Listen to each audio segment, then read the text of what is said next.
The a6500 is, in essence, a faster version of the a6300, with which it shares plenty of specifications. It features a 24.2 megapixel sensor and the same focusing system.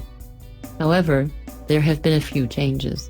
There's a faster processor, a new 5-axis image stabilization system and, after years of resistance, a touch-sensitive screen. In order to accommodate some of that extra technology inside the a6500, the body of the camera is slightly bigger than its predecessor. However, it's still impressively small, considering the powerful specs inside. Used with a smaller pancake lens, the camera will easily fit into a large jacket pocket. The downside of having such a small body is that if you use the camera with one of the larger optics available for the E-mount system, it looks, and feels, a little unbalanced.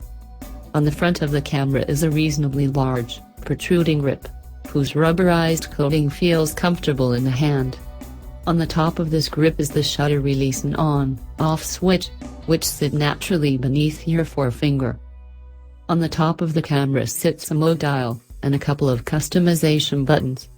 There's a second dial offering different functions, depending on the shooting mode you're in. For example, it adjusts aperture while in aperture priority mode. Just like the buttons on the rear of the camera, the top dials and buttons can be found on the right-hand side of the camera, meaning you have quick access with your thumb when holding the camera in just one hand.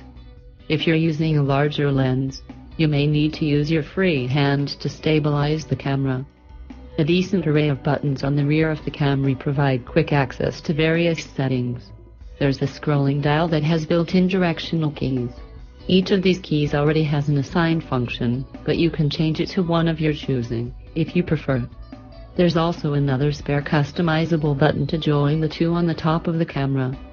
One particularly useful button is the function button, marked FN. This provides quick access to a bunch of common settings that you might want to change regularly. Again though, you can change all of the options that are listed here. If there's something you don't want, you can just ditch it. In the top left corner of the camera is a viewfinder, which offers a bright and clear picture of the scene in front of it. It didn't seem to display any noticeable lag during my time with it, but I'll be sure to put it through more rigorous testing when the sample becomes available. The tilting screen allows for it to be positioned in a number of awkward angles. However, the big news here is that Sony, at long last, has equipped one of its high-end CSCs with a touch-sensitive screen.